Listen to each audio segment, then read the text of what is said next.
Welcome back into sports, everyone. We're taking things over to Ruston inside the Thomas Assembly Center, catching up on some college hoops, starting our day with the LA Tech Dunkin Dogs, who found themselves in a pivotal showdown with one of the best teams in Conference USA against the Liberty Flames. It was an ugly half offensively for anyone not named Sean Newman or Daniel Bacho, with the pairing scoring 22 of the team's 27 first half points. And once the Flames began to open up their offense with long-range shooting, things quickly changed. Coming out the break, though, the Bulldogs had some work to do, but the offensive production took a tick in the right direction, with Sean Elkington and Amari Abram entering the scene, combining for 23 second-half points. I feel like he's healthy now, and he was a huge part. I think when he came in the game, it was like a one-point game or something, and by the time he leaves, we're up 9. And to be honest, 12 points in 6 minutes is dynamic, and he hit every free throw. He was 2 for 4 from 3, and then he scored it on the low post. Like, he showed his complete package, and if he can play like that, of course, he has depth to our team. It's amazing, like, what he's doing. Like, I remember the first day that I met him and we started talking, and just seeing the evolution from there. Like, he keeps on getting better two-point shooter, better mid-range shooter, being more confident. I love to see it. That's Amari Abram, I know.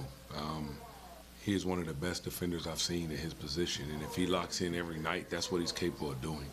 And hopefully we lit a fire on him, because that was an unbelievable performance. It was the best performance of the day that we had. I know people want to look at points, but if he doesn't do that to Matheny, we don't win this basketball game. And so I'm proud of him, and he took the challenge. And then when you do stuff like that, they say the basketball guys take care of it, and the ball started going. He hit 3 huge threes and 2 big set free throws down the stretch to kind of ice the game and seal it, to kind of keep some distance between us and them. And so really happy for him.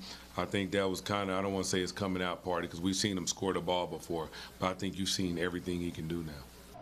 But just as imagined, the Flames did not go away easily with tough shot making to make this one a close game. But the Dogs, eventually the ones left standing alone as the victors, due to the Dogs sticking to their game plan and executing it to a T. My assistant coaches put a scouting report together that was dynamic. This team can have your head spinning. This team can make you lose your mind guarding them sometimes, and I thought we did a great job. Even in the first half, we held them to 23 for the first 16 minutes. Then I think they got 11 points in the last 3. So we just kind of lost our head on a few plays, and this team makes you pay for it. But I thought we were really locked in, really, or about 19 minutes in the second half. The next time the Bulldogs suit up, they will be heading on the road to Jacksonville, Alabama, to take on the Jacksonville State Gamecocks. But in the meantime, we'll be heading down the street to check in on our Grambling State Lady Tigers. They were taking on the Bethune-Cookman Wildcats on Saturday afternoon as well. And it went about as rough as it could get for the Lady Tigers, missing plenty of layups and just failed to get any rhythm, shooting just 24% from the field and 1 for 8 from three-point land. And not being totally in sync on the defensive side of the ball certainly did not help the cause, with Bethune shooting over 40% from the field. The Lady Tigers did manage to get 3 players in double figures and won multiple categories like the rebounding battle, but the inability to put the ball in the basket left them with a 70-52 defeat at the hands of the Wildcats. Courtney Simmons and her crew don't have time to mope around. They have a quick turnaround, with their next matchup being Monday against Florida A&M. Tip-off set for 5:30 p.m. But that will wrap up our time here in sports from the Thomas Assembly Center. I'm J.B. Bryant.